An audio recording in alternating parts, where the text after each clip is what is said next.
Good evening, everybody, and a very, very happy Easter from all of us here at the Toon Review.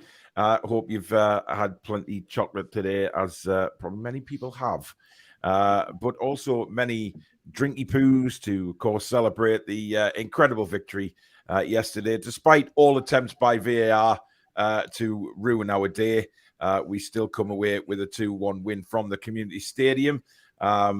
You know, 1 minute, Thomas Frank is quite complimentary about Newcastle. The next, he's nuts. So, you know, it's sour grapes.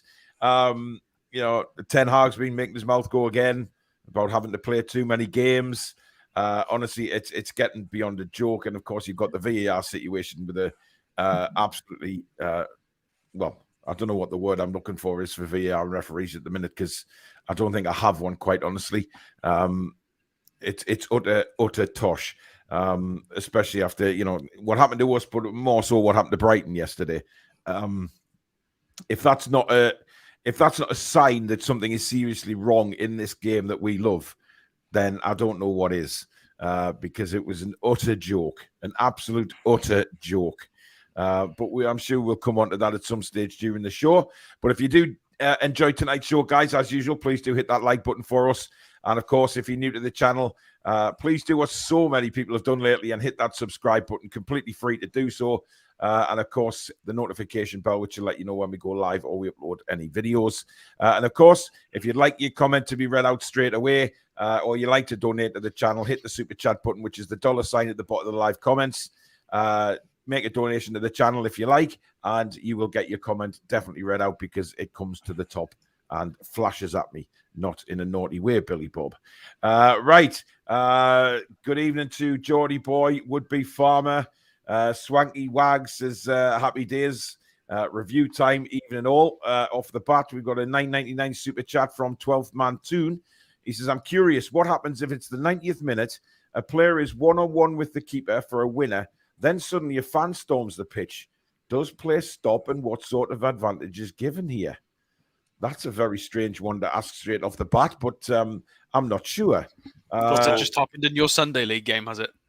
Drop ball. Well, the play stops and it's a drop ball. The advantage doesn't matter. It could be anywhere on the pitch. It's a drop ball. Yeah. To stop playing the drop ball.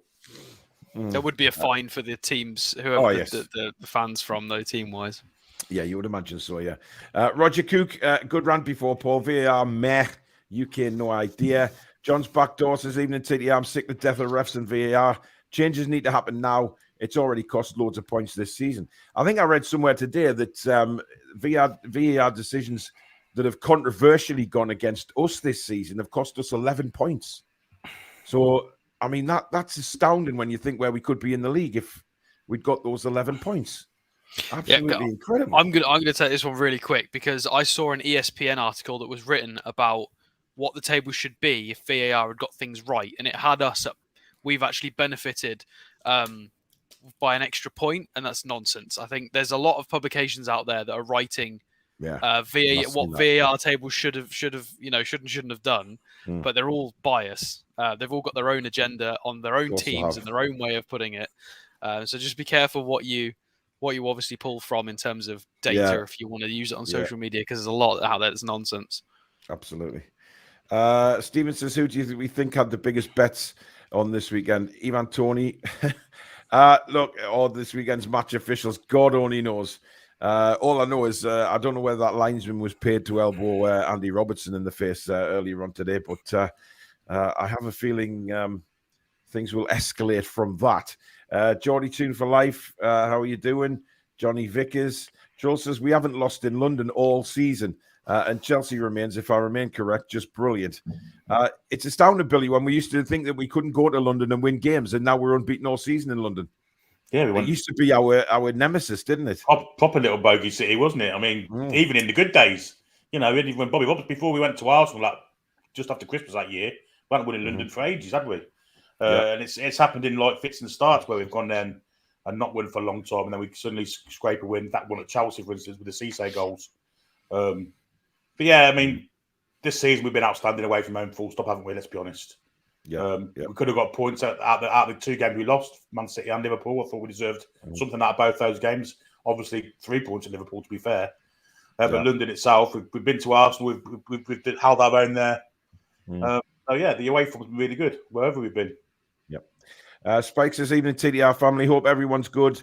Not the best first half I've seen, but they did the job and against corrupt officials again. So it turned out to be an excellent Easter. You know, if you're a Man United fan, you were bitching on about Michael Oliver, who had a very, very good game actually at Old Trafford. No controversy. We get Chris Kavanagh, who, guess where he's from? Manchester. Yet I didn't see one Newcastle fan kick off about that before the game. Afterwards, however, different kettle of fish. But Jack, it just goes to show, doesn't it? I mean, you know, you try and get in a referee's head like the Man United fans did, and you know, Michael Oliver's too professional. Let that get to him, of course. But Chris Kavanagh was just a joke, wasn't he? I saw Chris Kavanagh was refereeing the game, and I wasn't being like Manchester United fans. I weren't bitching on about it, but I was a bit concerned because I know what Chris Kavanagh's like. He hands out a lot of red cards, and he's just an idiot. I don't like most of the other referees, apart from Michael Oliver. I don't like Chris Kavanagh. I really, really don't. He's one of the top ones, other than Mike Dean. He really is awful. But I was a bit concerned. Is he going to have a good game? Is he not? Because some of these referees have some good games, some most bad games. You just don't know. But yeah, I won't like Man United fans, but Chris Kavanagh had an awful game. And honestly, it's just a bit worrying now. Yeah. Well, if we look back to yesterday's game, obviously, this was the lineup that Eddie Howe decided to go with. He went with Nick Pope, Kieran Trippier, Fabian Schär, Botman, and Byrne, which is the usual back 5. Bruno, Longstaff, and Willock. And he went with a front 3 of Murphy, Joe Linton, and Isak, as ASM was not available for the game. But I think, Alex, first half, I think we did miss Maxi, didn't we? Because we needed someone to drive at the Brentford defence, and we just lacked that outlet, didn't we? Yeah, obviously, Joe Linton doesn't have that speed, that turn of pace to just quickly drive. Willock was a lot deeper, starting runs from a lot deeper. Brentford were very aggressive and very brave, so Willock wasn't able to get those sorts of runs going that we like and we see from Willock. And then Isak was trying, but was quite isolated because there was nobody else dragging sort of players out of position. So yeah, we did. I'm surprised that we did, because obviously we saw Willock and Joe Linton play sort of left side together a while ago, and it was working very well. Yeah. But I do remember in that sort of phase of time, we were struggling to score goals. If you remember when they were left side together, we were grinding out goals. And yeah, I think we did miss. I don't think we missed Maxi, specifically him. Let's not, because everybody's just going to think I'm just saying Maxi because it's Maxi. I think we just missed a bit more of an aggressive, pacey, direct runner. And Gordon came on and was that. So it doesn't have to be Maxi, but we needed something like that, which is obviously why it changed at half time. Yeah. By the way, just while I remember, we had Stephen Fraser yesterday sensationally gifted 20 memberships to the channel, which is an incredible gesture. So I'd just like to say thank you to Stephen for gifting them memberships, and I take it Kian was one of them, because he said just a big thank you to the person who gifted me a 1-month membership. That's obviously come from Stevens, who gifted 20. Absolutely incredible. And I get another one for George Brown. So thank you very much, Stephen. Really do appreciate that generosity, mate. It's so kind of you to do so. Alicia, good evening to you. Julie J says VAR and referees, bell ends. Mark says all this anti-Toon, I love it. Toon Army. Billy, have you ever known it to be as salty towards Newcastle as it has now? Because even when we were in the entertainers' days, we were always people's second team, weren't we? People always used to say, "Oh, if Newcastle are on, we'll watch." But now I don't know whether it's social media or whatever it is, but it's just, it's incredibly salty now, isn't it? It is definitely exacerbated by social media because you're getting a much wider outlook on people's opinions, aren't you? I can only say from personal experience, the entertainers' years, it was pretty salty then too. Man United, Everton, Coventry City, whoever it was, Aston Villa, all used to gang up together against me in the pub. Mind you, I was a bit of a prick, gloating over them each week, but maybe that's got something to do with it. Yeah, might have, Billy, yeah. Mr. Reaction says, loving this channel. I literally think TTR is on. I go out and get me munchies in and other things and just enjoy the banter, honest. I've looked forward to this one all day, buzzing for NUFC. Thank you very much. It's very kind. Steve Mallam says, it must be so hard for Ten Hag, having only £1 billion pound squad. How can he be expected to rotate his players? I know it's terrible, isn't it? I mean, he's had Anthony Martial on the bench for 3 games, persisted in playing Marcus Rashford, and then moans when he gets injured. When he gets injured, yeah, exactly. Ridiculous, man. Nothing too trivial, hopefully. Exactly. Up the A1 says, what an afternoon that was. An edge of seat as many times, either ecstatic or on edge of shouting with anger. It had everything. It did have everything. I Like Coffee says, I wonder if Billy has any Easter special jokes for us today. Probably not. Another thing we're good at, battling out results. I mean, I have to say, the way we battled, Alex, second half, we knew when we'd gone 2-1 up, it should have been 3-1, but we'll come on to that. The Brentford were always going to come back at us because of the season they're having. They've got some very good individual players, so they're always going to throw the kitchen sink at us. But, we defended so well to come away with a result. Mic's off, Alex. Thank you. Yeah, we got absolutely bombarded, to be fair. They've got more quality than people give them the credit for. Jensen was sublime, 5 key passes, 7 accurate crosses. Pinnock and Henry were both physical monsters. Pinnock won nearly all of his duels. And they were brave. They pressed really well. I don't think I've been as complimentary to an opposition at all this season on when we've done a review. I can see why they get so many points. I know Billy doesn't thinks it's a Tony Pulis kind of thing, but I think they've got a smattering of technical ability with a bit of physicality. They're very brave. They've got a few, they deserved a goal yesterday, just the one, but they definitely deserved at least one. And that's testament to how well they played. But for them to play that well and get so much praise, and for us to still win, and we should have won by 3 goals, really. I think that was very harsh, the Callum Wilson ruled out goal, but I'm sure we'll get onto that. We will. Yeah, we did excellent. Changing system, substitutions, even bringing on Lascelles on just to try and help, because obviously he's not great at several things, but heading and clearing and blocking is Jamal Lascelles' bread and butter. Let's be honest. Just punting the ball anywhere. Yeah. So it was. Yeah, we did the right stuff. We were very brave, very charismatic to come back from 1-0 down and change the approach. There was a lot of emphasis on. I think Eddie Howe said, right, forget about the first half. We need to concentrate on the second half now. We're not going to, there's no point in whinging about it. Let's just, new game plan. Let's go and attack the second half. It was brilliant. Has somebody got an aeroplane going over the house? There's just noise everywhere in my house. I've had to go for 1 minute on just to shout at everyone. It's noise absolutely everywhere. It sounds like a bubbling. That wall right there, it's like a little. It's not like the brick walls. It's got a washing machine next to it. It's that's what it is. That's what it is. That's what it is. It sounds like a helicopter, doesn't it? It's fine. They got you in the cupboard under the stairs, have they? Don't worry. Noise everywhere. It's fine. Look, he's so angry, isn't he? He's about to burst with anger. 12th man Toon, thank you for another 199. He says, just weighing up my options for when we play Spurs. I know. Yeah. Lee says, I think the fact that we've taken 9 from 9 while not being at our best bodes well. The best teams always pick up points when not playing well. Well, we played well against Man United, Lee. I think that was a complete 90 minutes. West Ham and Brentford, definite 45 minutes, or sort of 55 if you counted. We had a good 10-minute spell at West Ham where we got 2 goals. We had a good 10-minute spell in the first half against Brentford, but we didn't really threaten to score. So I think, yes, but listen, 55 minutes and to come away with what we did. I mean, Jack, it's a fantastic achievement, isn't it? Because we were really up against it. And to come away with 9 points is absolutely fantastic and really gives us a springboard to go to Villa Park next week. If you give me 1 minute, I'm going to turn this washing machine off because it's really, and it's going to pick up or it's going to be going all show. Can I just give it 1 really minute? not that bad, Jack. You know, it's not that bad. Is it not? Is it not? I can't hear No, it. it's just like a steady hover. It's fine.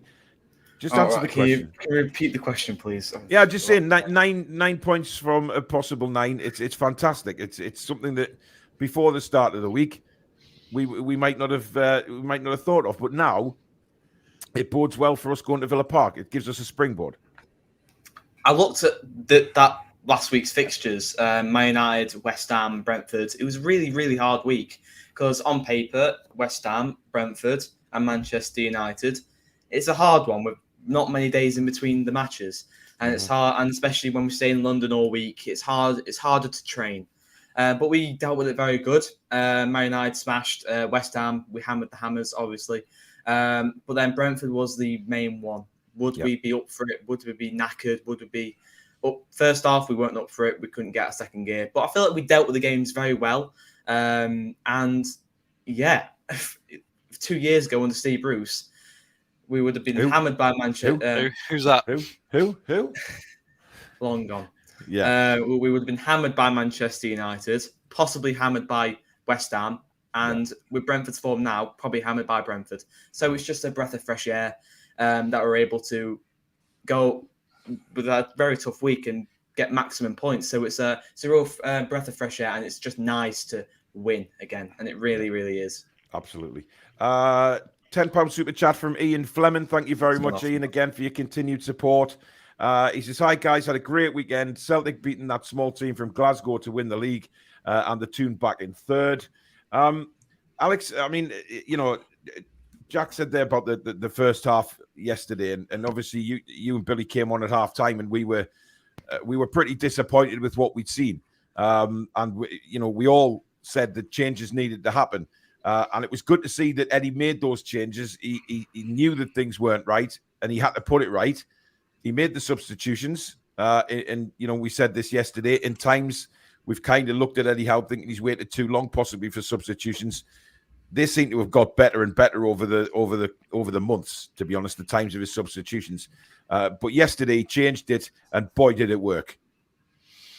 Yeah, I mean, I'm going to play devil's advocate here, and suggest that I think he's had a better bench to call upon in the last month than he's had all season. Yes, I think that somewhat helps.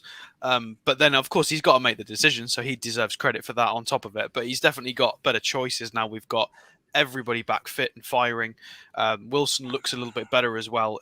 Obviously, Maxi was out, but even so, we still had options. But yeah, it just didn't work. But they're a very clever lot, technically, that backroom staff. Even as soon as Eddie Howe came in, we heard stories of his folder and his presentation in the interview for the owners, exactly how he's going to improve players and take everybody forward. They're just meticulous. Well, apparently he had a PowerPoint presentation all yeah, exactly. They impressed him so much. Yeah. And at half time, it was very clear that it was maybe a little bit of energy in midfield, and it was from the attacking line that we were conceding so much possession because the ball wasn't sticking, and we weren't able to drive the ball, get any sort of passing sequences together, and the midfield was lacking a tiny bit of energy as well. And it was just a little tweak. I wouldn't have. Again, at half time, I don't think I suggested Longstaff going off. I think we said Longstaff that looks a little bit leggy. But I think it was definitely the right move. If I was the manager, I would have done the wrong move. I'd have kept Longstaff on. I think most of us would have done. I think that was probably genius to do that. We'd have probably just done like-for-like subs. But to change it up in that way, it was brilliant. It's exactly what we needed. It stretched it a bit. It gave us that energy, but also allowed... It just stretched the pitch, and it's exactly what we needed. So, yeah, it was incredible. I'm not sure why Clive's asking this question, but a very strange one. Billy, I'll put it to you because you are the master of strange questions. So to the panel, Can any football player have their hamstring removed and still play professionally? I wouldn't have thought so. It's a muscle, isn't it? Well, yeah, it's your main muscle in your legs. Surely you couldn't. I mean, I'm not sure why you're asking that, Clive. You might as well say, Probably can a player have his leg probably- amputated and still play? Yeah, It's probably a suggestion to Maxer then. Well, I never thought of that. That's a good point, actually, Jack. You may be leading on to something which may anger our established starter. Yes. Having said that, I think if you've got your hamstring removed, there's a big problem there, Clive. And quite frankly, you've rocked me to my inner core with a question like that, because a major story. Yeah, I remember watching a film a few years ago called Hostel, and it was a horror film. These tourists got kidnapped, and there was one of them tied to a chair, and they basically just cut into his ligament around his ankle, just cut it, and then a few days later they said, right, you can go, and he sort of stood up in the chair and then just fell flat forward because it just ripped all his it was just disgusting, and then it's brought back painful memories for me. Sorry, I might watch that later. Anyway, Lee, answering what he's just said. Hence, when a footballer pulls the hamstring, they can't play for about 6 weeks. How can they play without a hamstring? Without just one? think Yeah, of it like that. It's a They major can't play with muscle an injured hamstring. Yeah, they struggle to walk and run. Hence why they. I think the hamstring's made up of about 3 muscles. You can't. No. Yeah. No. I think Jack's been on the toilet paper dictionary again, judging by the way how many times he said hence in the last 5 minutes. I do say a few words a lot of times, like sublime. I say a lot. Yes, you do. But I say, apparently, somebody left a comment under my watch along yesterday and went, just commented, just saying.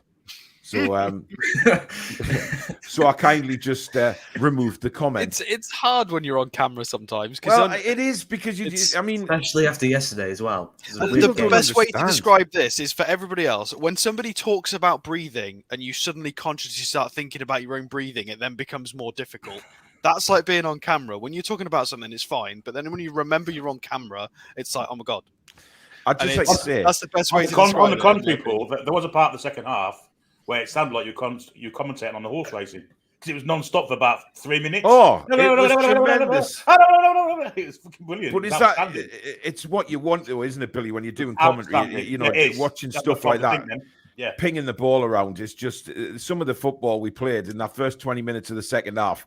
I mean, I was just over the moon. It was delightful to watch. It really was. I forget what I was going to say. And that was just one bit of advice to everybody. That's Susan. This is a Susanism who she found out from one of our friends. If you have the hiccups, guys, right? I know this is completely off topic, but if you have the hiccups, we are an educational channel as well, guys. If you have the hiccups, keep telling yourself in your head that you don't like fish. Keep saying to yourself, I don't like fish, and apparently the hiccups go away. But I like fish. Try it. But no, just say it. I know you like fish, Alex. So do I. But it's just a saying you say in your head. And apparently it goes away. Anyway, Predator says, stand by my comment on your previous video, Paul. Players, managers and clubs are punished with fines and point deductions for breaking rules and mistakes. So why not the refs and VAR? Well, that's exactly what Keith Hackett was saying when he was on the show the other week. These referees, linesmen, VAR, they need to be accountable. Now, I guess we'll have to talk about that later at a later date, but it's just you need to make them up or something to eradicate corruption, which many clubs are now saying.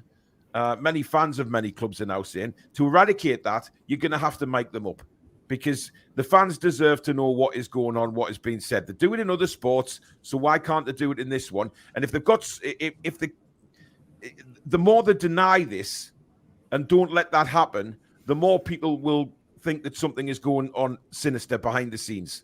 Because why can they not just open the mics up so that people watching can actually hear what's being said, Billy? Absolutely. And they do it in other sports, cricket, rugby union, rugby league, all the fans in the stadium were aware. Them fans yesterday that were waiting for that VAR replay were waiting for 3 minutes for something that the referee had seen originally from 5 yards away and had a better view than what the VAR cameras did, and decided it wasn't a penalty. He got a worse view looking at the screen, and then decided to change his mind. Yeah, Outrageous. I mean, absolutely outrageous. Absolutely, absolutely cowardly. Yeah, 100%. Peter Bodjeford, he's Swedish, so I'm trying my best. Thank you.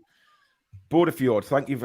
Fjord, Border. Yeah, thank you, Billy. Bodefjord, thank you for your 27 Swedish kronor. He says, evening all, been a good weekend, don't you think? Absolutely, my friend, absolutely. It's not over yet. We still got Bank Holiday Monday. We have. Give my maths teacher a chance at referee. Why not? Well, look, he's been promoted to Premier League, my old maths teacher, so give him a go. What's his name? Tom Bramall. All right. Oh, he was a fourth official for the first game against Forest. Give him a go. Why not? There you go. Howard Webb, if you're watching, Tom Bramall, get him refereeing. Baz Down Under says, it was great to have my stream in sync with your call. First time, loved it. Normally behind you. Well, there you go. Thank you very much. Clarky says, big up to the official who elbowed Robertson. I don't think you'll see it that way. Dear me. Ian says, need all club fans to chant on 10 minutes. EIEIO, VRFs need to go. Get a consistent message across. We have a red from Manchester and there was controversy. Shock. Indeed, Chippers. Tangy says, thoughts on Gordon's petulant behaviour yesterday. I say he needs to be dropped and let a good example of behaviour like Elliot Anderson take his opportunities. How is the boss not that skip rat? Tangy, I think you've been very harsh, to be honest. I mean, look, you've got to remember Anthony Gordon's still a young kid. Yes, it was a little bit petulant, but I'm sure that Eddie Howe sorted that straight out in the dressing room when they got back in, and it'll be back to work this week. Look, in a way, a lot of fans are quite happy that they've saw him be disappointed that he comes off because it means he wants to play. And I can understand him being a substitute, then substituted. I think the timing of the substitute was clearly just to waste a bit more time. So Anthony Gordon should have realised that. But listen, for me, it's much of a muchness. Some fans are making way too much of it than it needs to be. Because I'm pretty sure that to come off. To be fair, he gave away 2 fouls in the space of 5 minutes. You did mention that there was a lot of He might not have known how long was left, so he might have thought there was about 15 minutes left. So he might have got a bit angry. But when there was 20 seconds left, at the end of the day, Eddie will have sorted that in the dressing room, and as I say, they'll have all moved on and got on with it. I think you've been a little harsh, Tangy, but again, everybody's entitled to their opinion. You know, I've seen various fans making much of it today. Some fans talking it down, saying, let's just get on with it. And I'm sure it'll be the latter eventually. I think both are true, though. It was petulance, and he's got to cut that out, but it was probably dealt with internally, so it's probably fine. But he'll learn. He's still a kid. You know what I mean? He'll learn from it. We saw it every week when he played for Everton. That's the first time we've seen a bit of petulance from him since he's been at our club. And he had lost the plot, though, hadn't he? I mean, he went into 2 tackles on the weekend, only down by the touchlines. Maybe Eddie Howe was thinking, let's get him off because he could see it in him that he'd like the red mist had come down. Give a free kick away. He gave a couple away in dangerous areas, which enabled Brentford to get some dangerous crosses in the box. And of course, one of them, Ivan Toney headed just over the bar, which I thought was looping in, and I was going to cry. But fortunately for us, it went over the bar. So yeah, it could be everything. But listen, he'll learn from it. And if there's any one manager that I think will get the petulance out of Anthony Gordon, it's the one we have. He will make sure that he'll have probably been very, had a stern word with him, but also an arm around him. Both at the same time, which Eddie will probably be very good at. Well, in fact, we know he is because Bournemouth fans have said that over various weeks that since Eddie's been manager of this club. Ashley 8, he says, I can't get stressed by any of the issues as 5 games on the trot and 3rd in the league, so I'd throw out praise like confetti. Absolutely. I mean, we if there's any way, Jack, of rebounding back from losing the cup final, it's exactly what we've done, isn't it? 100%. We've took the cup final, especially into the Manchester United game, we were fired up for that because it was revenge. Eddie Howe said it weren't revenge, but really it was. But we've really used it to bounce back because we've had nothing else on our mind. No FA Cup, no Europe. We've after the cup final. We've lost it, but we've used that as a momentum boost to go and get Champions League. And it's something to fight for. And we've really used it in our stride, and we've really put our eyes on the prize in top four, and we've really gone for it, and we're really showing. Like most fans on social media now going, Newcastle the real deal, and they're really showing it. Of course we are, because we are Newcastle United. We can beat anyone. Well, not anyone on our day, but we can beat a lot. We can beat anyone on our day, Jack. We can beat anyone. We can. Yeah. You go for it. You get on your pedestal, Jack, and you voice it to the world. He's off on one tonight, this Jack, isn't he? We've used it. We've used it as a momentum boost, and we're really going for it, and that's why I love this club, and I can't wait for us to get Champions League. And Jack, just a point for you: if clubs like Liverpool, City, Man United, Spurs, Arsenal, if those teams like that can go and knock big boys out of the Champions League, I mean, we've been upsetting most of them this season. You know, Chelsea, Spurs, 3-3 against Man City, went toe to toe with them. We've been upsetting a lot of the big clubs this season, and we've been consistent throughout. 9 games left on our day. Are Real Madrid going to beat us most of the time? Yes, but there will be the odd time where we drop a 90-minute absolute, pressure class. I'm going to call it just absolute pressing. There's no reason why we couldn't do that. Well, Spurs won't get Champions League anyway, so don't worry about them. Exactly. And I think it was embarrassing the way they went in yesterday. The pictures we've seen, embarrassing the way they went in celebrating their victory yesterday. Absolute shocking. And Harry Kane should be suspended anyway. Harry He shouldn't Kane, have even been playing. I mean, the play acting from him is he did it again yesterday.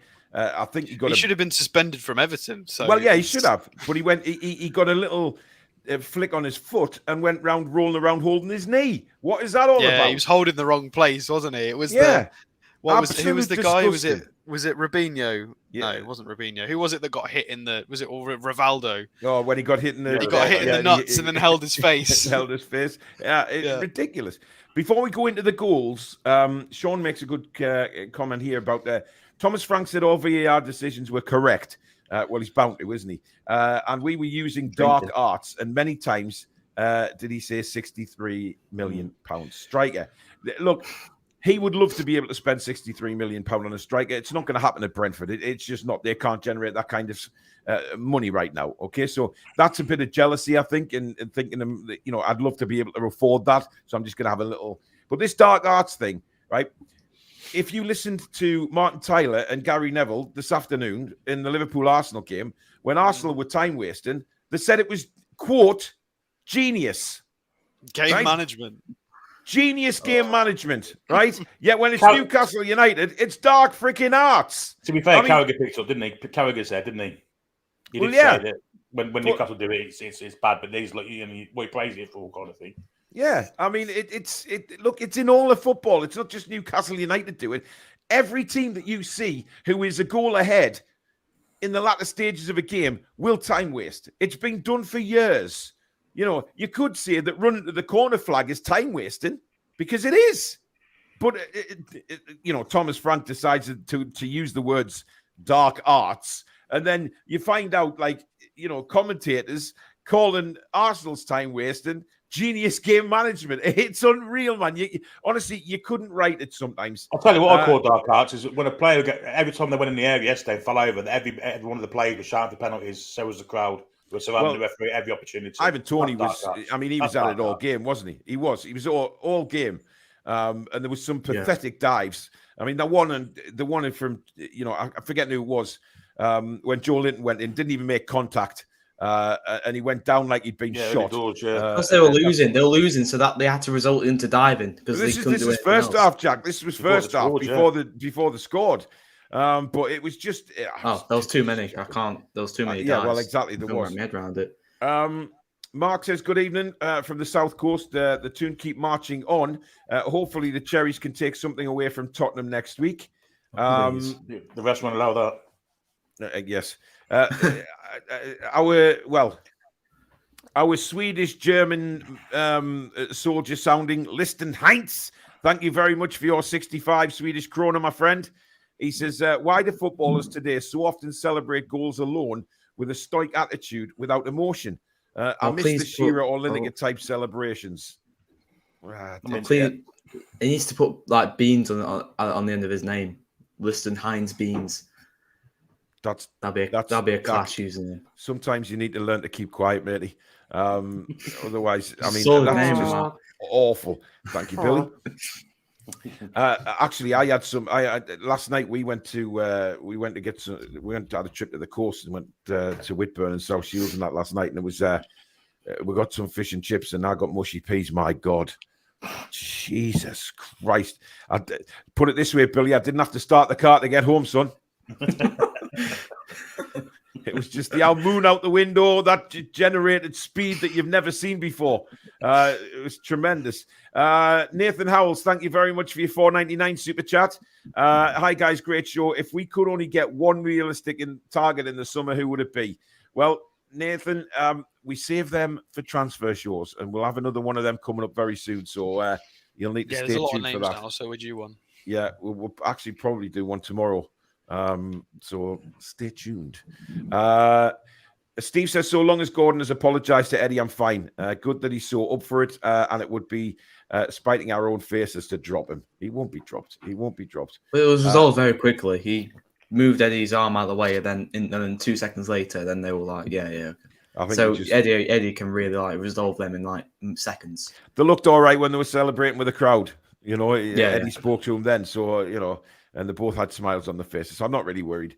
Ab says Robertson actually touched the linesman and he rightly shoved him away. Robertson should face a 3-match ban. Abs, go watch it again. Mate. That's not right. That's not what happened. No, didn't. He was alongside. He was alongside him, and the linesman just sticks his elbow in his mush. It was that is not moving someone out the way. That's literally on camera. Crazy. Christian Frisbee, thank you. Says been in Hawaii for the last 2 weeks. You son of a. Oh. Watching the matches was awful as some started at 6 a.m. I feel your pain, Christian. My heart bleeds for him. Christ. Wow. It must have been so difficult getting up in Hawaii at 6 o'clock to watch the Toon. My God, the sunrise on the beach. He had to get up at 5:00, didn't he? Yeah. You could have a brown ale out of not a pineapple. What's the other one? Brown ale out of a pineapple? Coconut. I meant coconut. God. Anyway, the goals yesterday. We'll start off with the goal that obviously, well, not the goal actually, because he missed a penalty. It was a terrible penalty. First, we've got a super chat from William Way. Thank you very much, William. £5. No comment, but thank you for your support. Really do appreciate it. It's safe to say, Alex, that sort of the heavy touch by Sharda, Botman made a decision then to go for the ball. And obviously he was a bit late. Brexit means Brexit. Yeah, I mean, I think the challenge had to be made. I don't know if he had to run at him at the speed of light and absolutely floor him. But, I mean, I think it broke down a little bit. Burn plus midfield were caught a little bit out of position, although I'm not going to blame Dan, but he actually had a really good game yesterday. They got kind of caught in the wrong position. Cher committed. He did a Lascelles where he just went, sod it, I'm going to go for this and try and slide him out of the pitch. It didn't work. Sharda was very, very quick, had a very good game, got around him. And Botman made the decision to, I'm going to try and get a touch on this ball and completely take him out. He had to do it. He just probably should have done it a tiny bit slower. Then he might have. Somebody sent a message to me today on Twitter saying that it wasn't a penalty, it was just two players colliding. It was one player absolutely flatly. I'm surprised people haven't made memes out of it. Game's gone soft. With him shooting. Game's gone soft. Yeah, but I mean, I was thinking, just sort of two players colliding. Very interesting, considering one was an absolute tank taking out a little smart car. I think that's one of those tackles where an orange card would have been appropriate. It's definitely not a red because of double jeopardy. We've got that in play now. You get a yellow and they get a penalty. That's it. But that was really bad. It was like a Jeep versus a Fiat. It was a Jeep versus a Fiat. It was. He timed it perfectly. He just missed the ball. Well, that's the whole point of it. Yeah, he timed to perfection. He just like the player he took a heavy touch. Shaw took a really heavy touch, so Botman's like, right, I'm going to go for this. But just absolutely thrashed him. I mean, listen, normally I'd scream from the earth to dispute a penalty, as I'm going to very shortly. However, that one was as blatant as they come. But Billy, it was an awful penalty. I think Pope psyched him out of it. I think Pope made a little stuttery movement to his left, to his right. Which way did he go? To his left, didn't it? Yeah. So he went to his right Pope's slightly. left, Tony's right. Yeah, Pope stuttered to his right, to his left. Sorry, and I think Tony saw that and made the effort to go the other way, but Pope didn't really go, did he? So it was a shit penalty. If it had been in the corner, he'd probably scored, but because it was a shit penalty, he thought all he had to do was get it away from him, and that was it. But got close to the second one as well. He went with his wrong gun, didn't he? Pope just went too low. If he was a little bit more higher, and he was right above his hand, literally right there. Yeah, he did. He just stuck his right arm up.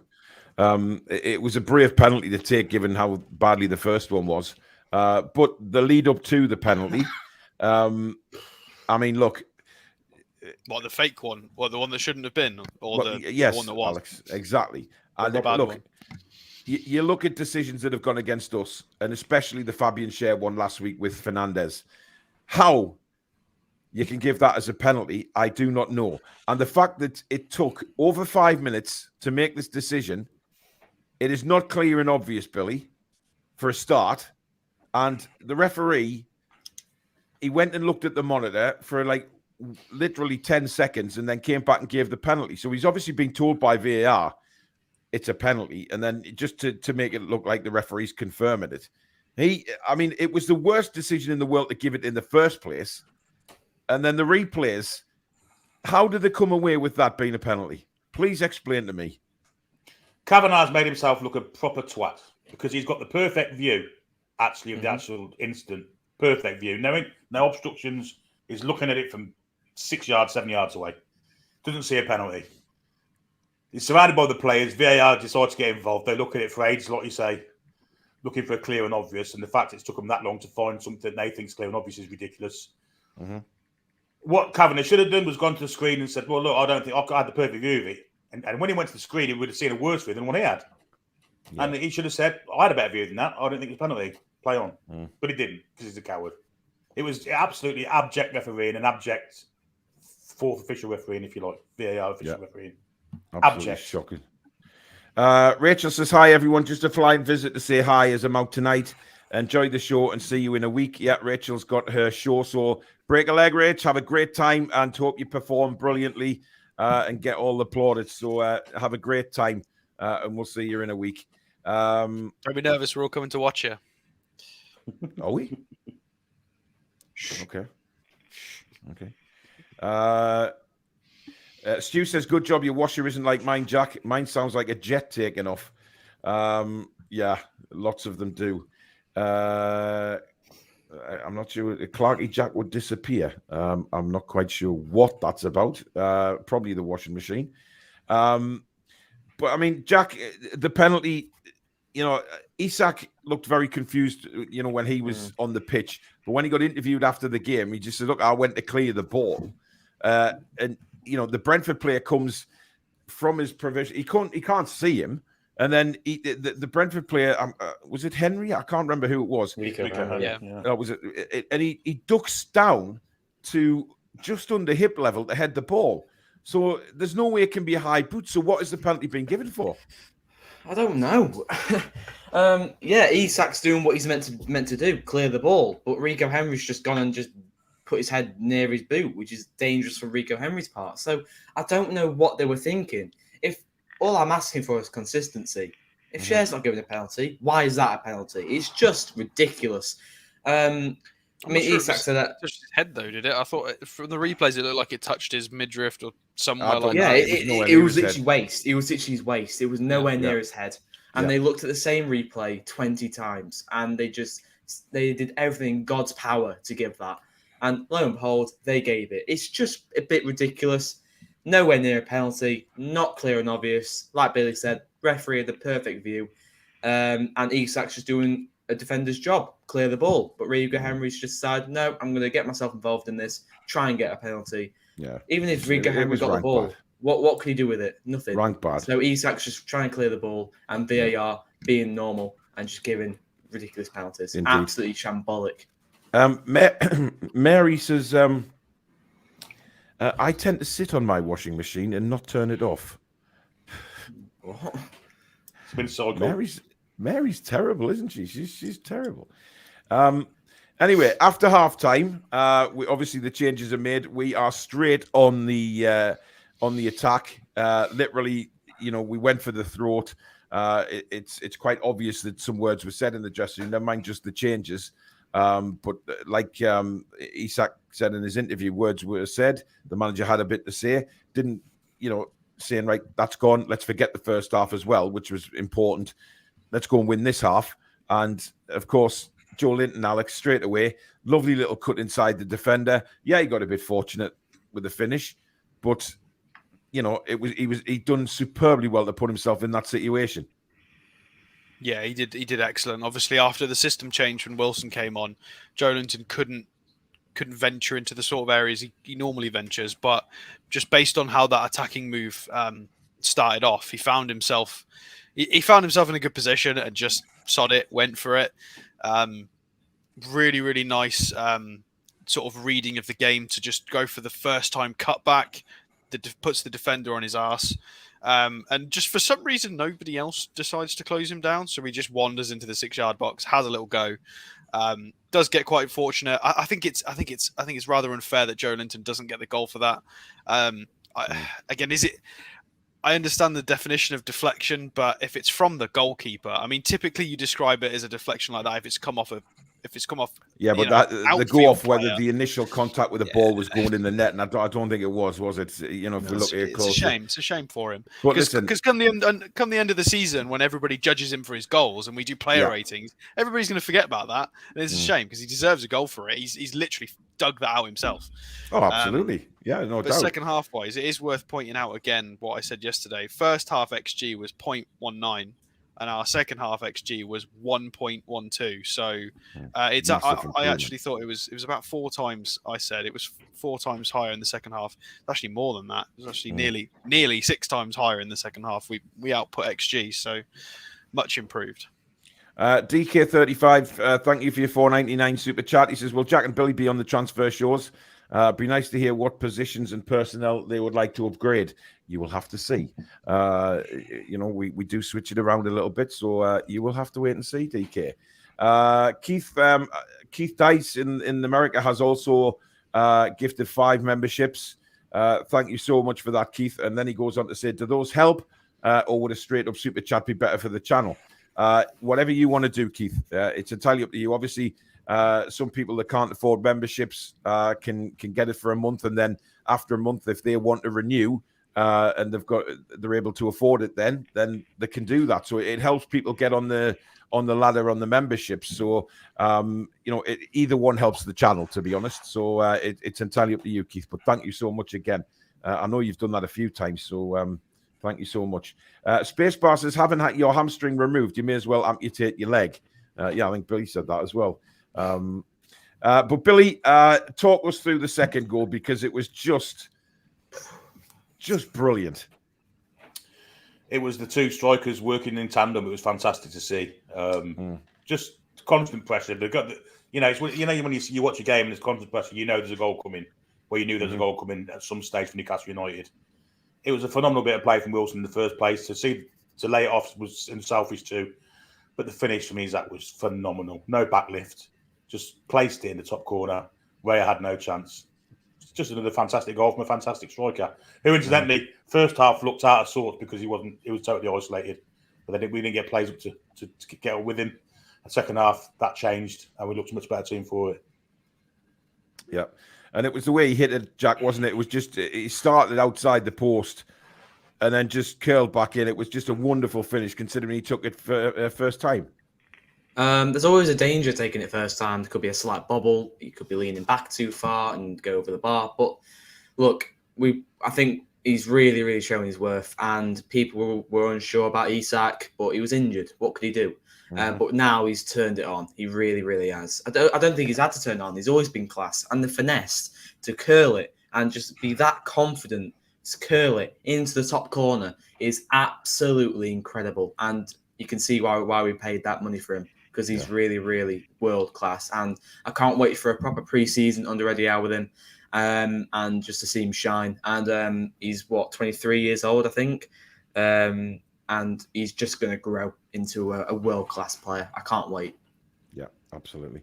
Apparently, Billy, me and you say kettle of fish a lot. Do we know? Yeah, apparently so. Yeah. Yeah, you do. That's a different pot of poisson altogether, isn't it? Oh, dear me. Ab says there are better cues for hiccups than that, Paul. Yeah, look, I don't agree with it. Isn't it pinch your pinky and hold your breath for like 30 seconds? Drink out of the cup the wrong way. Say the furthest part away from the cup from me, you go above it and try and drink then. That kills it too. You get messy, you get soaked doing it, but at least it kills your hiccups. Ladies and gentlemen, the Toon Review is just an educational show to the world. And thank you for everybody tuning in. We're gonna go on to the player ratings in a minute, so that's probably going to cause a stir, as it does every single week. But we have over 1,000 people watching tonight, which is absolutely incredible. And by the way, guys, yesterday's watch along, we hit record views for the channel. 2,500 people tuned in at one point during the game, which is staggering. What's Sunderland? Yes, exactly. So it was absolutely unbelievable. 2,500 people was just fabulous, and to get over 1,000 on a Sunday night, Easter Sunday, is unbelievable. So please do hit that like for us, guys. As I keep saying, and I will keep saying,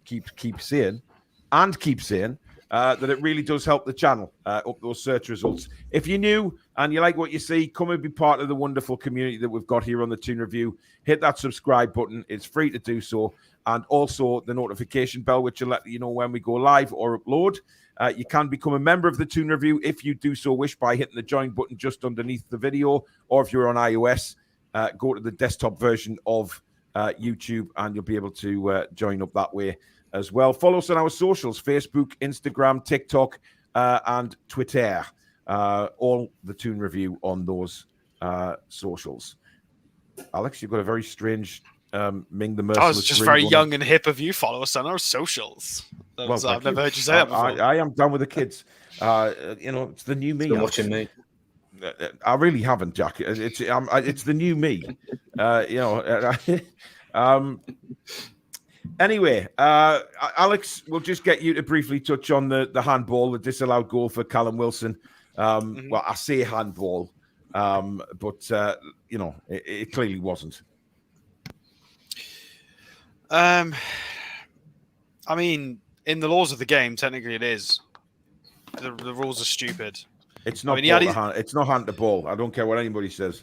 Yeah, but they changed the rules so that's the rules stink. The thing, which is the a rules shame. Stink. So his arm was down by his side, in a natural the natural silhouette of how you stand, like neutrally. It was down by his side, so he made no attempt to move towards the ball or touch the ball or bend an elbow, move a wrist. None of it. It was, it shouldn't be a handball. Unfortunately, the way the rules are now, I can't remember which season this was. It must have been maybe 4 years ago now, maybe 4 seasons ago. They changed it so that if the ball goes in the net, if at any point any of the attacking team have touched the ball, if it's hit their hand or arm or anything, it automatically rules the goal out. It doesn't matter if it was an intentional, unintentional, if it's hit them off a deflection. That's what they changed the rules to, and it's a shame. So I can't go against what the officials decided, unfortunately. I think in the Brighton game, I think that was different. I think the ball hit the guy's, I think it was McAllister, I think it hit his hip. So they just got that wrong because they're just blind. But in our game, it did hit Wilson's arm, but it wasn't intentional. I think we need another revision of the handball rule because I think that's very unfair. Because if players have literally got their arms tucked in and they're still getting penalised for that, it's very unfortunate. What's ridiculous about it is Wilson could do. I don't get what he could do. Defenders and attackers are playing to different laws. If it hits the defender, this is what I said to keep back here, wasn't it?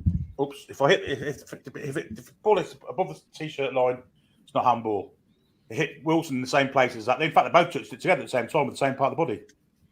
Yeah, but you say above the t-shirt line, but in the Brighton game, the linesman was pointing to the. I haven't got a badge on this. He was pointing to the badge because it hit Mitoma's badge, and he said, "Oh, it hit the badge. It hit the badge. It's handball." Should have been a goal. They're playing to shoulder, not to t-shirt line. So.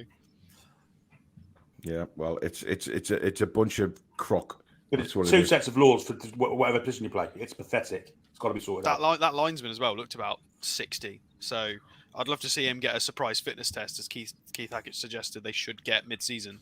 We need to put Keith Hackett back in charge because he'll whip them into shape, no bother. I wouldn't argue with Keith. Matthew says, just to confirm, is that a green screen background in the top right camera with the piano? I'm new to the live streams, so apologies. It is. I don't know if you could tell with Alex's headset glitching. It's kind of. I think it's definitely dark outside now, so I don't have an eternal sun. I'm not in like some fictional land where it's always sunny. Could be in America. What's the opposite of Sunderland? Well, yes, but Jack, America still gets Good. dark. Paradise. Paradise. Yeah. Yeah. Although, where is it? The south of the North Pole, where it's dark 6 months of the year, and then and in the other Alaska, 6 months it fair, stays light. Technically, is America. Well, it is. Yeah, I guess so. Right. Thanks, Jack. Seattle Geordie, thanks for your $10 super chat. He says you should all be wearing an American Indian headdress. How? Love the shows as always. Yes. How? Yes. I don't think we're allowed to do that anymore. You know, cultural appropriation and all that. Yes. We've been accused of many things on the Toon Review, and you know it's unbelievable. Ian, I did see your comment about me breathing through my ears, so thank you very much. But you're a disgraceful human being. Right, there is one person that also wants to celebrate tonight, so get those emojis going. Give yourselves a moo. Ooh.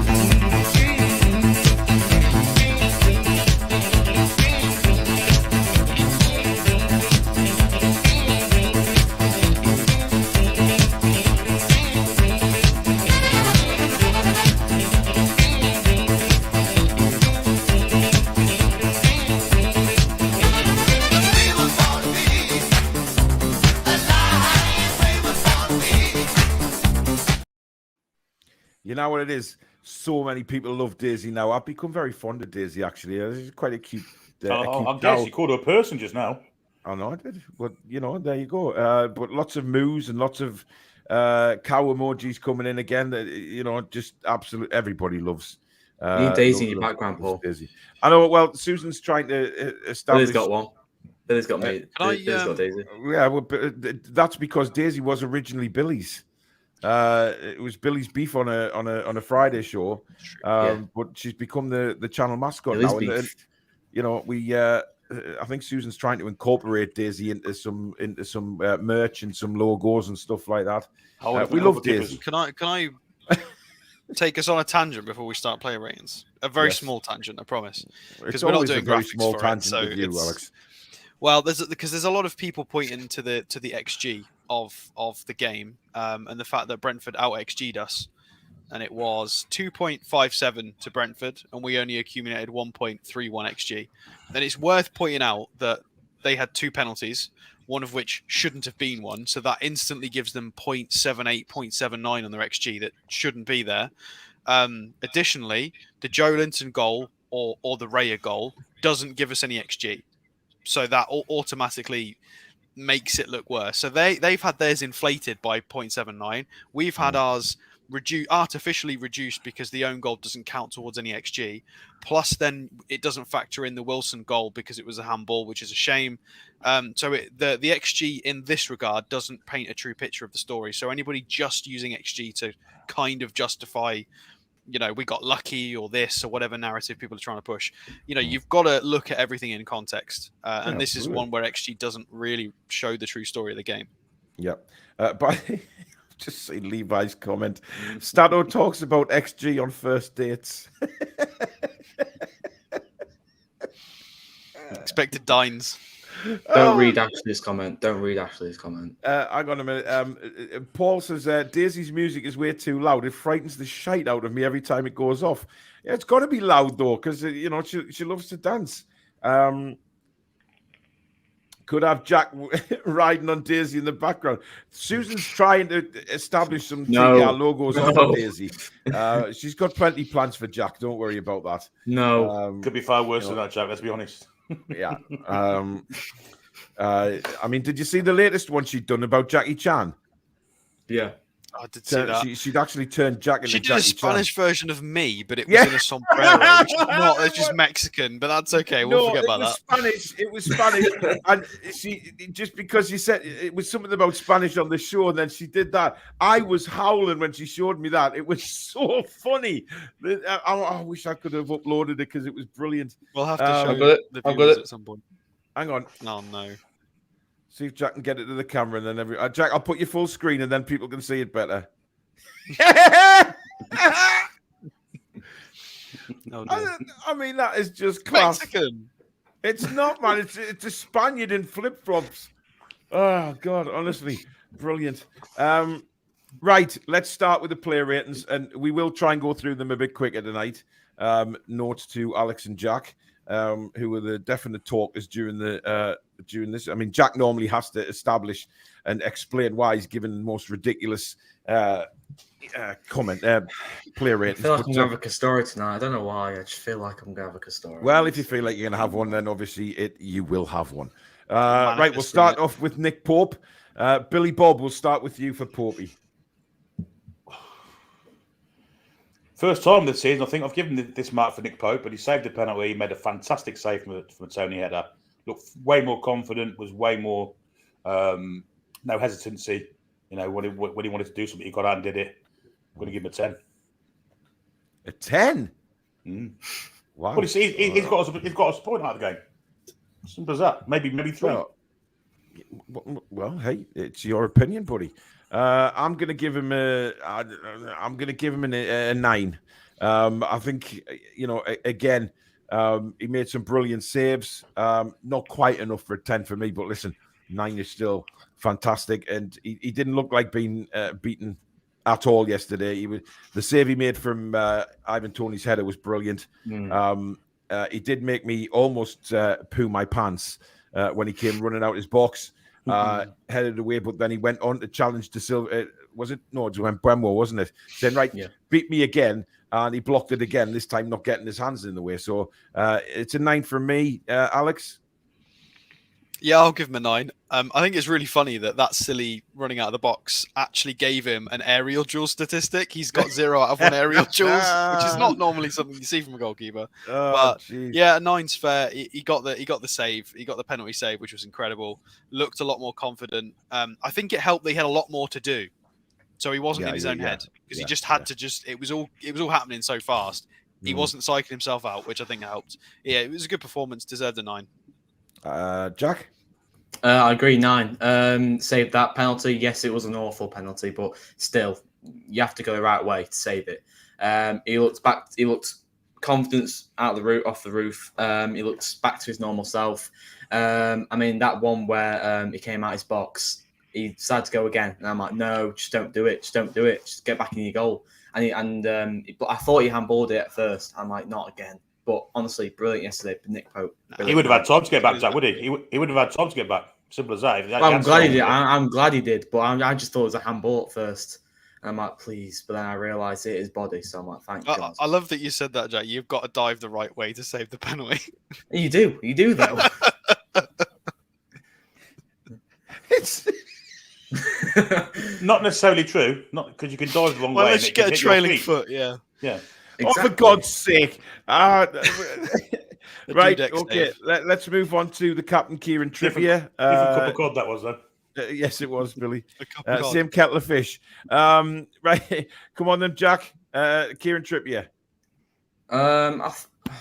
His crossing was awful, and his deliveries into the box were awful. Pretty much missed everyone in the box. I thought his crossing was awful. I really, really do. But his defending was okay. It's going to be a hard one. I'm going to give Trippier an 8. I think Trippier deserves an 8. Crossing, awful. Defending, okay. But obviously, he's been struggling the past few weeks with his deliveries. And I think we need maybe someone else to take over the corners just for a bit, because it can't be just Trippier all the time. But yeah, I think an 8. Jack? You don't have to keep explaining. You're very entitled to give your own opinion on player ratings. You don't have to go into it. You don't have to justify yourself to nobody on this channel. My little apprentice. You know what I mean? No. Okay. Guy Fawkes says, Toon Review Billy had an 8-foot willy. He showed it to the lady next door. She thought it was a snake, hit it with a rake, and now it's only 4'4". Them photos definitely got out then. Oh, Christ on a bike. At least I ain't got a pogo down the street anymore. Alex, please take over. Kieran Trippier. I think, I'm going to give him an 8. I think it was a 7 performance, but there were 4 key passes was really good. 2 out of 8 duels overall was. He struggled a little bit. He got nutmegged and was like, "Nah, you're getting fouled." Not happening. By Ethan Pinnock. He didn't like that. By Pinnock. Yeah, getting nutmegged by a centre back. Rather bad, yeah. He struggled a little bit, but again, he got some accurate crosses, 5 accurate long balls. It's a much of a muchness, but we needed him. I don't know what was going on with that whole him trying to communicate with the bench. Everybody was flapping. Nobody knew what was going on. I'm quite interested that nobody. I want to know what happened because that never got told to any viewers. But never mind. 8. I'm going with a 7. I thought his deliveries were awful. Honestly, I don't understand why he's always been put on them. Why somebody else can't. Nobody can tell me that Bruno can't take a set piece. All right, so just try somebody different instead of Kieran all the time. And if we mix it up, then maybe it's the odd few that Kieran takes. He'll be, better because it seems like the more he takes, the worse it gets through the game. I had an interesting conversation about this today. That it's a shame that Matt Ritchie's not 26, 27 because imagine him from then in this team could be really useful as a left-footed winger with energy if his legs hadn't gone. So it's kind of a shame, really. Yeah, Billy. Yeah, I think 7's fair. Not his greatest game, but he doesn't hide, doesn't shirk anything. He still led the team pretty well. Got us on the front for the second half. I don't like him giving the captain's armbands. I don't like him giving the captain's armbands. That annoys me. That fucking hate that. But listen, 7's still a very good performance. You know what I mean? It's not like 7's a bad performance. It's just, if his set piece and crossing was better, he would have got a higher score for me. We move across the other side, and Dan Byrne. I'll start with Dan Byrne, and I'm going to give him a 7 as well. I thought he was much better yesterday.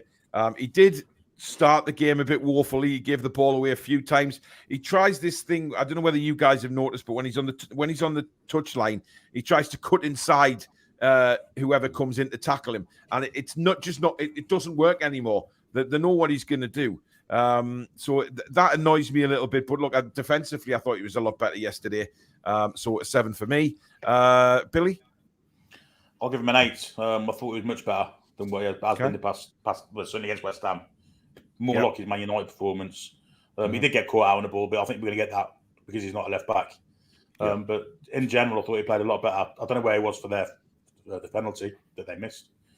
Just wasn't in the frame at all, was he? No. And what if Fabian Shea came across the cover, not Botman did the cover, and they all moved over one? I don't know, but still. Apart from that, I thought Byrne had a pretty good game, so 8 for me. Okay. Jack? 7. You're going with a 7? Yeah. Okay. Alex?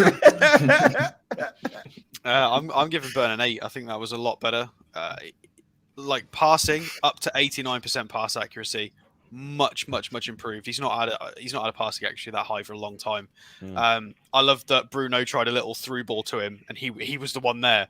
He was offside, but he doesn't normally get into those attacking positions. So yeah, more careful with the ball, winning duels, didn't make a nuisance of himself.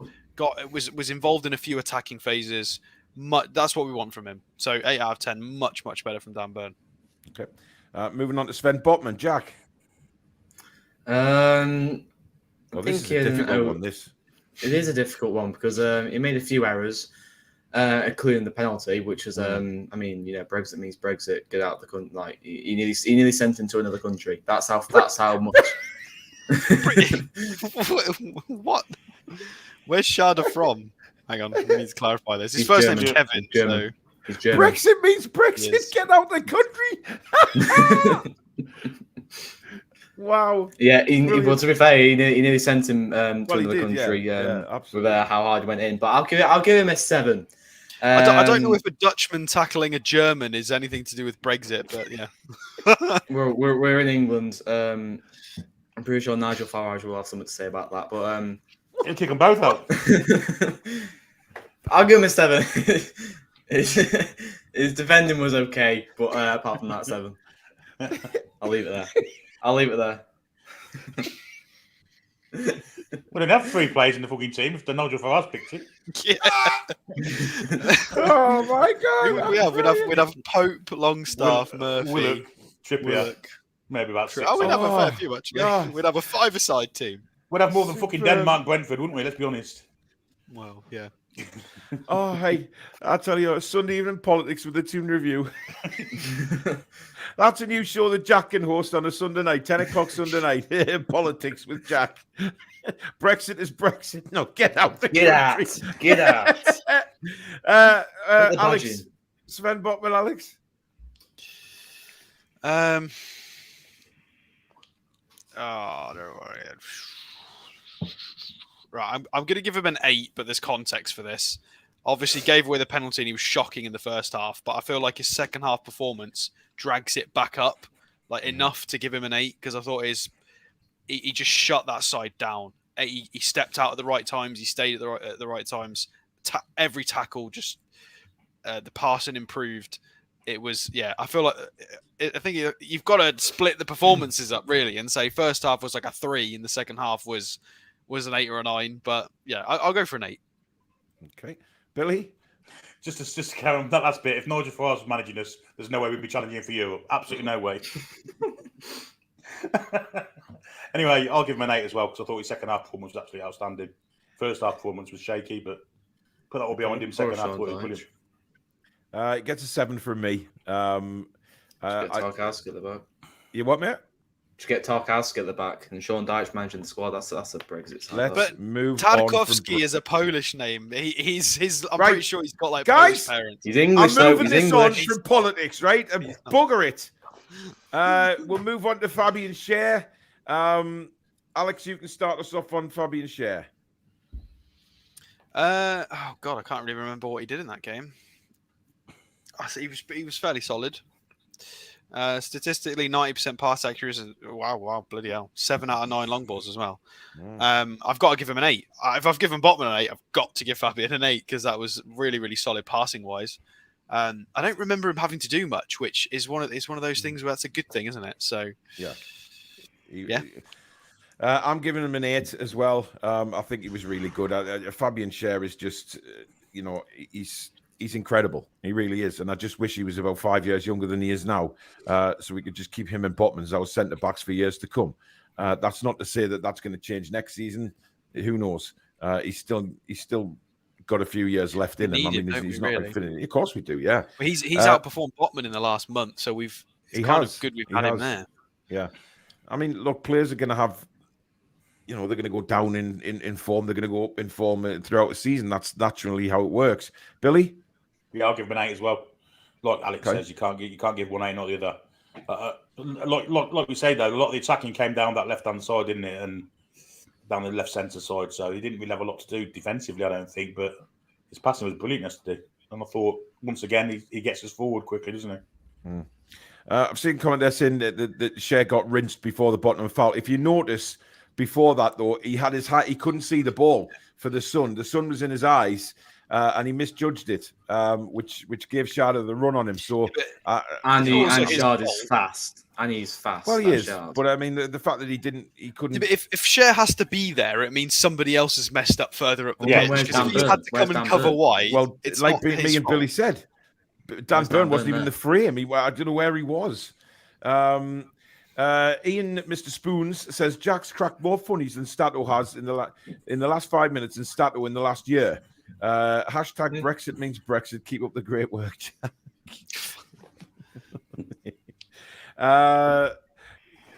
Guy Fawkes, you must have something about you must really, really like Billy because you keep mentioning his assets. Appendage. Appendage, yes. So we'll move on from that. Who's still wrote on share? Jack. If I've given Botman, the only thing I saw about Cher was really him getting was that Shard running around him. But apart from that, I didn't really see much from Cher in the whole game, which hence how solid he was. So I give him an 8. Yeah, it's good. It's good that they're not involved. Because... Just like Pope, it's just like Pope. Like if you don't see anything from all game, it means he's had a good game. And I don't think he got a head injury yesterday either, guys. So that's a bonus as well. 2 out of 2. Wow. Indeed. Right. We'll move on to Bruno. And I'm giving Bruno a 10. I thought he was absolutely magical again yesterday. Again, just pivotal in everything we did. The first 20 minutes of the second half, he was literally everywhere, winning the ball back. I love the way he kept winning the ball back and just, he wasn't just tackling unnecessarily.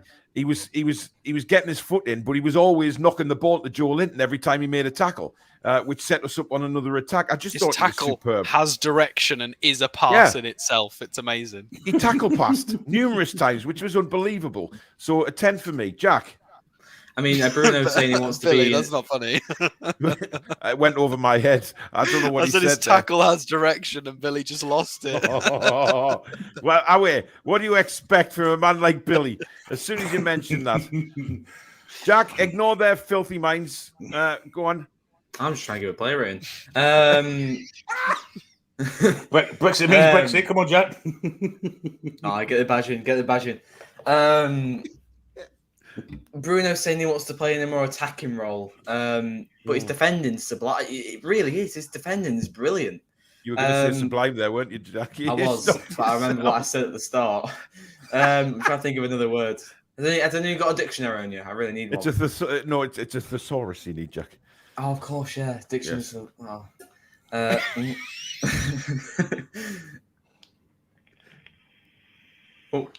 I'll give Bruno 10. Right, move on. 10. Okay, fabulous, Billy. It's going to poo, honestly. Yeah, for 25 minutes second half, Bruno was absolutely phenomenal. Him and Joe Linton together, actually, they were just absolutely phenomenal together. Yeah, they were. It was like he's doing Joe Linton's work as well, which had made normally it's Joe Linton doing that. He wasn't. Jack, you had your chance. You didn't say anything. He wasn't particularly poor first half, but in second half he was absolutely unbelievable. So 10's fair. Yeah, he was. Brilliant. Yeah. Alex? Yeah, I can't give any lower than a 10, can I? It was ridiculous. As Billy pointed out, that he's obviously... I don't know if it was a direct call to action to some of the senior... What the hell is that noise? What? The washer again. I don't know if it was a direct call to action to any of the senior players.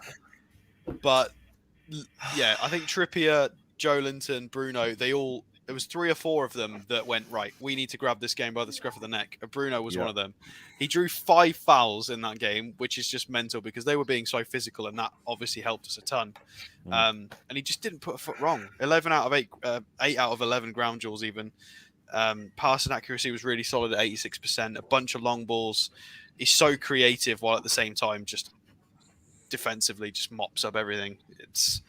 I think we need to go back and have a look at how many 10s we've given each player at the end of the season. I think Bruno's probably going to end up with the most. Oh, without a doubt. It's not my washing machine, guys. It's not my washing machine. It's the bloody tap. Sounds like a Greek wedding.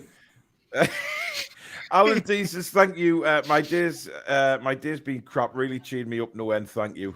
You're very welcome, Alan. Susan says, it sounds like someone's sucking on a straw. At least you said straw. Right, we'll move on to Sean Longstaff. Alex. I actually thought about this one yesterday. I'm going to give him a 7. I know he got taken off, and I know we were having some issues in midfield, but I don't think he did that much wrong. 86% pass accuracy, but he did get done a little bit physically. 2 out of 6 ground duels. He won his only aerial duel. Drew a couple of fouls. It was okay. It was a 7-ish performance. But he definitely looked like he needed a bit of a rest.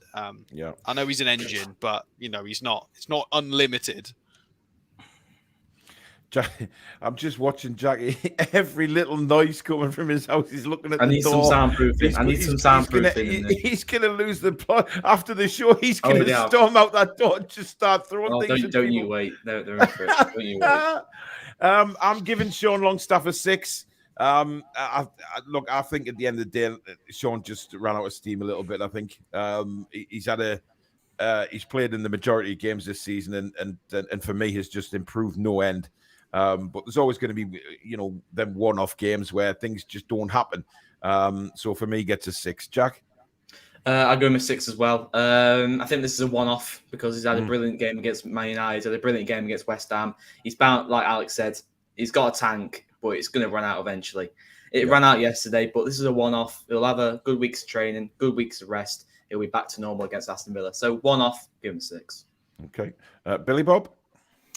Yeah, he's been to the well too many times, I think, and it's finally to come up dry. He looked absolutely cream cracker yesterday. Just the shadow of his usual I tell you self. what, there's some cliches coming out from you lot tonight, isn't there? There are. Aren't He's there? been to well. He keeps going to well, and he's come back dry. I tend to avoid cliches like the plague, to be honest, but there you go. Yeah, 6. I'm going to give him a 6. Nice cup of cod. Just not at the races, and that's not down to him. It's down to the fact that he's just run 3,000 miles in the past week. Not to the well. Definitely not the well. Right, Joe Willock. Jack. Joe Willock. He definitely got more of the ball in the second half. I definitely noticed him a little bit more in the second half. I didn't really see him in the first half because he was so deep. I didn't really. It didn't look like the Joe Willock we know and love at the minute. So it's a hard one. This one. I'm going to give him a 7. Mainly because of the second half performance, he moved to the left. I think we played a 4-2-3-1. He played on the left. I don't know what the hell we played the first 20 minutes. I saw a 4-2-3-1. Bruno and Joelinton in the middle, and then Isak. It was meant to. I think it was meant to be a Bruno Joelinton double pivot, but Joelinton just kept wandering off. Like it worked. It worked. I don't care as long as it worked. I did not care. But Willock, he cut in, fed in Isak, and then attacks built from there. I'll give him a 7. I'm pretty sure the amount of, Jack, you talk about yourself saying sublime a lot. Me and Billy apparently kettle of fish. But Alex, he does mention XG a lot, but I'm sure he wants to be a judge on Strictly Come Dancing the amount of times he says pivots.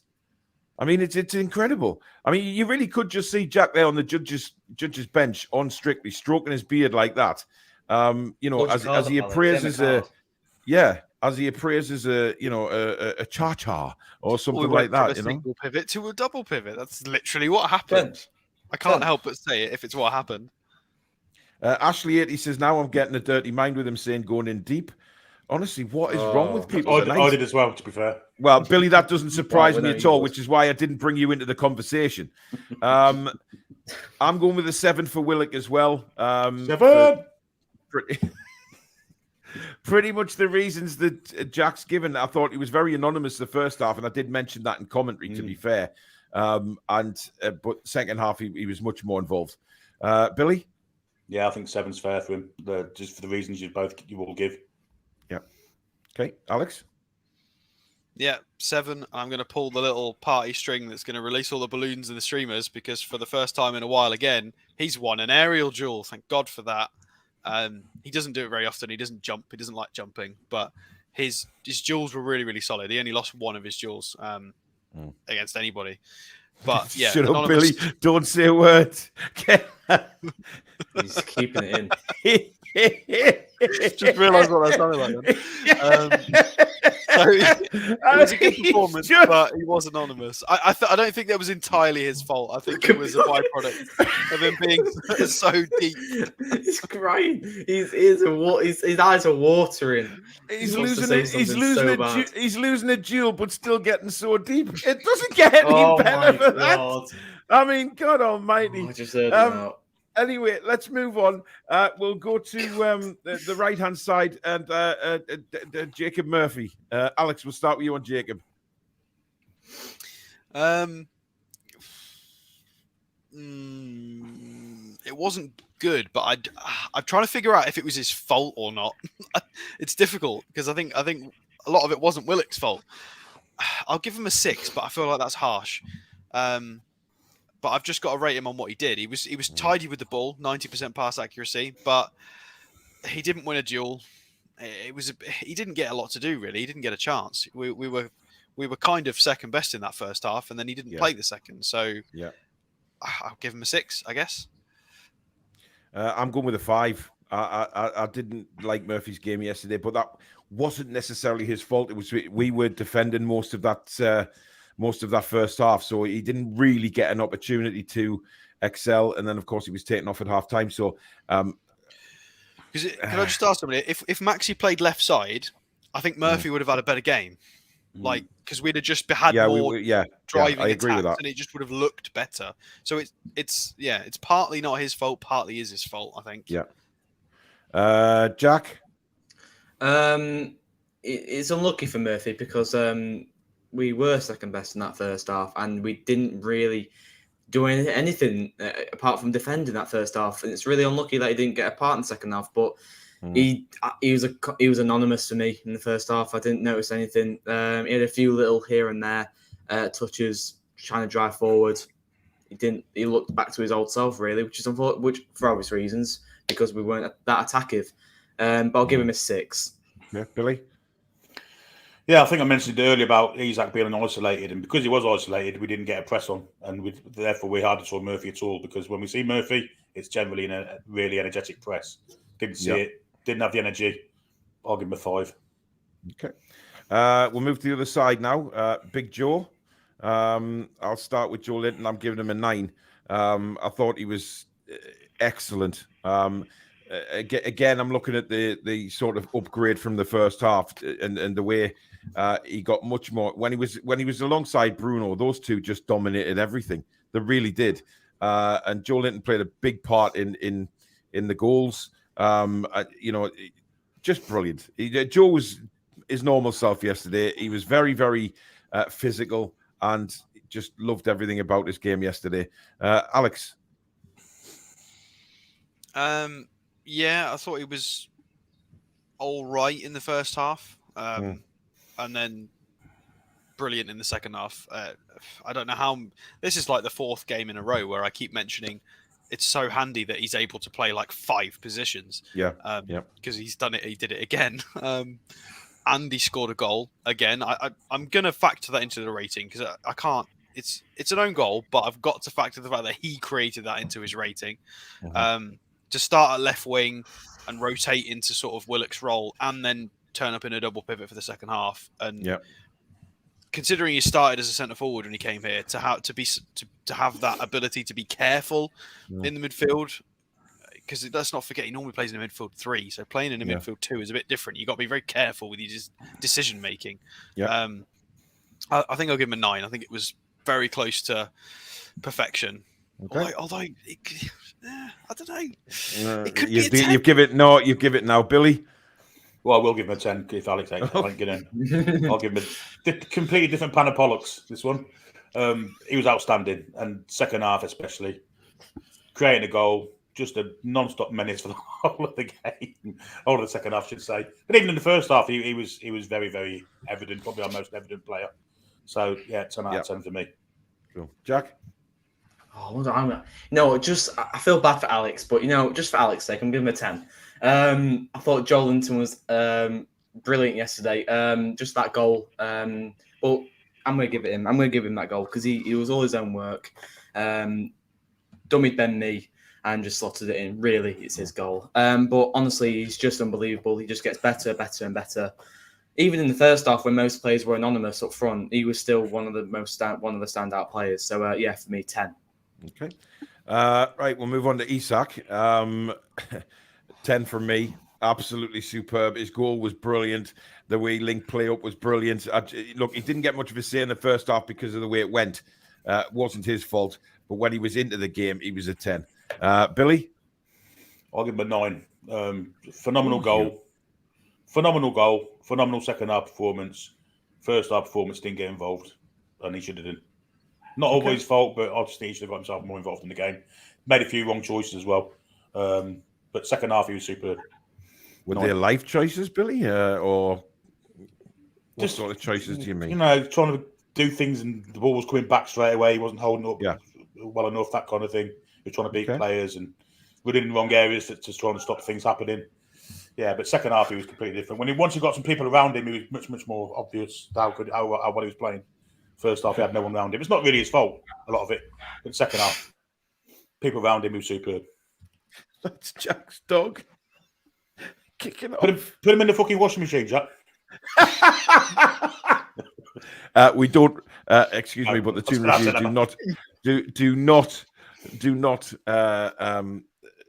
positively talk about. We don't condone putting animals in washing. We don't condone animal abuse and putting dogs. I've just made 2 walks today. I've made a run way further than Sean Longstaff does in 90 minutes, and they still bloody bark. It's ridiculous. No. Anyway, it's you need to give an Isak rating, Jack. 10. 10. I feel like the when he played just behind Wilson in the second half was a lot better. I feel like he was trying to get involved in the first half when he was running down the left, trying to take on that Hickey, trying to make things happen, but just so isolated. But second half, goals, unreal. I was going to say sublime again. But yeah, he works really well with Wilson, and that should be taken into consideration with them too. But yeah, 10. Okay. So Hickey's not bad, is he? He's not. He's quite. He's one of the defenders that's all over you, but he does it especially your neck. Dear God. Took Jack a few seconds there. Well, yeah, listen, I like both full backs for Brentford. I think they're both very good players, to be honest. Right, we'll move on to substitutes. Or I can rate Isak as well. That would be lovely. Oh, go on then, Alex. Sorry.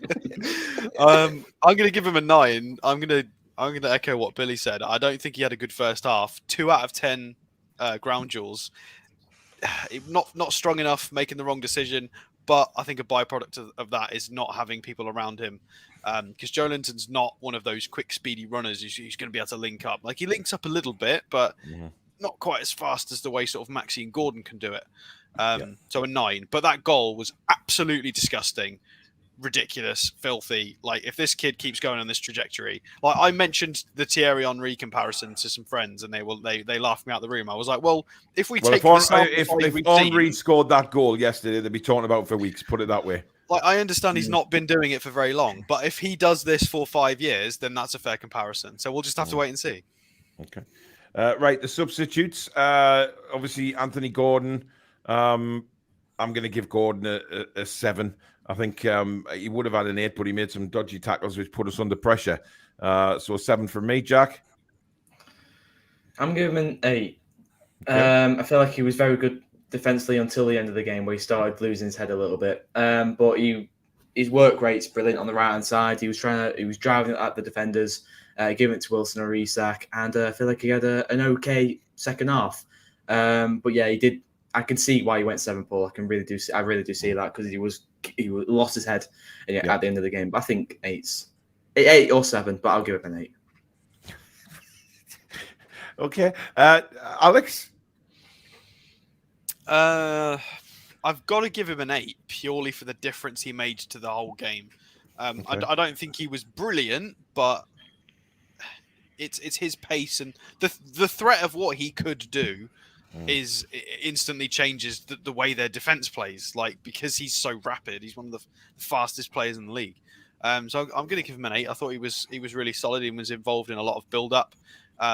Worked out really nicely when Isak drifted out right a couple of times, and Gordon was looking after the ball nice and carefully. But I was unhappy with the 2 fouls he gave away. I thought they were silly, and the petulance as well. But yeah, I'll give him an 8. I thought it was a decent performance, and he helped change the game. So, okay, Billy, I'll give him a 7. I'll tell you what, I want to see more of him. I want to see him shoot when he gets in the box. He seems to stutter when he gets in the box, hesitates, and by the time he's done all that, the shot's gone. But I want to see him shoot more. He could have been played by. I think Isak could have played him in once, couldn't he? And he went for the wrong option. Yeah. He was completely unmarked. It would have been interesting to see if he got the ball and he'd gone on and would he have had a shot? Selfless at times. Yeah. Because he can't score. Okay. Callum Wilson. Billy, we'll start with you on Callum. I'm going to give him a 9. He's much more like his old self. And those goals he scored the past couple of weeks have definitely given him a burst of energy from somewhere and definitely a bit of confidence. But I thought he was brilliant yesterday. Should have had a goal. Wrongly just chalked off. And the assist for Isaac's goal also. Okay. Jack? I'm going to go 9. Really, really unlucky not to get that goal. I think if he would have got that goal, it would have been a 10. But really unlucky. Yeah, like Billy said, looking back to his old self, looking back to before the World Cup, really, really sharp. Good movements and got the goal, but unlucky. But he looked better, and he's been looking better in the past few games. So yeah, 9. I'm giving him a 9 as well. Basically, all the reasons that you guys have given already. Alex? Yeah, I'll give him a 9. I think that's the closest we've seen to one of those sort of October, November performances. Not quite there, but the closest we've seen. More energy, a little bit quicker, more pressing, more clinical, lots of creative link-up play. I think he loved having a strike partner. It was really nice for a while watching them two sort of do little intricate passing sequences together. He loved it. He really enjoyed it. He was smiling a lot more. Just you don't normally see that because he focuses so much. But even phases of play that broke down, he was really enjoying his football. It's nice to see. Yeah, he gets a 9. I thought it was a great game for him. Mrs. Toon Review firing out a warning to Chippers. Stop flirting with the members, Chippers. Indeed. Right. Billy's down. Yeah. Right. Who else came on? Lascelles came on late. Richie, no point marking Richie. He we're not marking 15 Richie. seconds. Who came on with Lascelles? Elliot Anderson deserves a conversation at least. Yeah. Well, it was 88 minutes, but I'm giving them both a 7. Lascelles and I'm disappointed with his shot.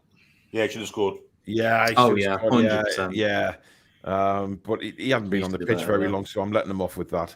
And then, of course, we're not rating Anderson. Eddie Howe gets a 10 from me. I presume he gets a 10 from everybody on the. Yes, 10. Yes, because in the warm up, people ain't aware, but Bruno Guimaraes limped off during the warm up, and they wasn't sure if he could play or not, and they obviously that threw all his plans into some kind of. Well, it has come out today. He's worried about his ankle, isn't he? And he said in an interview that he's going to assess that in the summer, whether it needs surgery or not. So we'll wait and see. He's obviously playing through some kind of pain barrier because it is affecting him, but you wouldn't have thought it watching him play the game, but that's the way he is. Anyway, we'll Newcastle fans get a 10 as well. VAR gets a swift 0 along with the referee. Has anyone watched that Adam Pearson's vlog yet? I've seen that the Brentford. If you do, go watch it. But that Brentford, what do you call it? Grounds. It's all right, Jack. You can give shout outs to any channels you want, mate. No problem at all. Are you on his payroll or something? Are you? Really, I wish. The one in the blue jacket. A Swedish flag came on the pitch and he just went and booted it back into stands. And I'm like, it's a bit weird. I mean, Adam P was in the goal celebration. You could see his little smirk to the right of Jolinton in the away crowd. Anyway, there you go, guys. That is the review. That's it. Guy Fawkes is back. Oh, it's about me this time. Let's see what it says. Toon Review Paul's no small fry. His hefty girth will quite catch your eye. For the sake of the town, he might lay his fork down so his what? His baseness can stay on the high. Very, very topical name, isn't it, Guy Fawkes? So everyone's celebrating Bonfire Night at this time of year, aren't they? Indeed, yeah. Little Easter eggs. Anyway, there you go, guys. That is the review, all done and dusted for another day. It seems like we've been doing previews and reviews and what have you for the last few. But we've got a week now till the next game when, of course, we go to Aston Villa, and you'll get the full live commentary on this channel as per usual. Tomorrow we will probably be doing a transfer show, and the daily news videos will be coming back as well. So we'll be getting them in thick and fast for you. And thank you to people who've been sending me lots of transfer links. It yes. helps actually. Because as soon as I've got loads of people doing it now, there'll be like a link from some weird Austrian newspaper I've never heard of, and somebody will be like, "Boom, there you go." Oh, okay, thank you. It definitely helps because it's the Daily Machenmacher.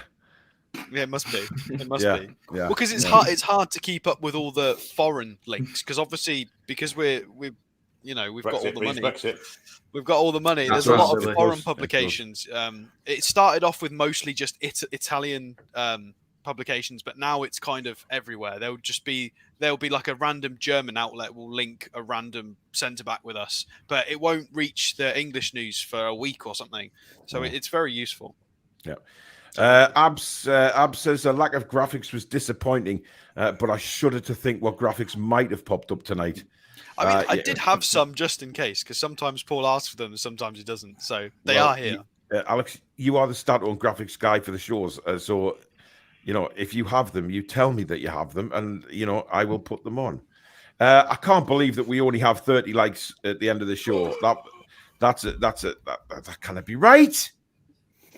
30 likes. There's 800 of you in the chat now. Just quickly hit that like button at the bottom of the screen. Takes 0.3 of a second. Doesn't cost you a penny. You're on 390, Paul. Well, Devon, I don't know what the hell you're looking at, but I can only recommend Specsavers. Thank you so much, everybody, for watching. Thank you to, obviously, everybody that's super chatted tonight.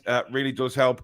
As we've just said there, please do hit that like button before you leave. And, of course, if you're new to the channel, hit the subscribe button and come be part of this wonderful community, as well as the bell that'll let you know when we go live or upload. And also follow us on our socials. Please just look for the Toon Review on all the social websites. And, of course, you can become a member if you hit that join button just underneath this video. But thank you again to the mods. Fabulous work this weekend. Very, very busy weekend. But thank you to everybody that's tuned into the shows. We really, really do appreciate it. We wouldn't be what we are if it wasn't for you guys out there. It's as simple as that. So you guys keep coming back. We'll keep doing the content. So thank you very, very much. Thank you to Alex, Jack, and Billy, and especially to Jack for his fantastic educational piece on Brexit. Mrs. Toon Review is also saying to keep a little magpie set to keep an eye on the merch store. Okay, interesting. But there you go, guys. We will see you back tomorrow night at 8 o'clock. Keep your eye out for any daily news as well. But enjoy the rest of your Easter Sunday and enjoy your Bank Holiday Monday as well. And we'll see you tomorrow night. Good night, guys. How are the lads and lasses? Come on. How are the lads?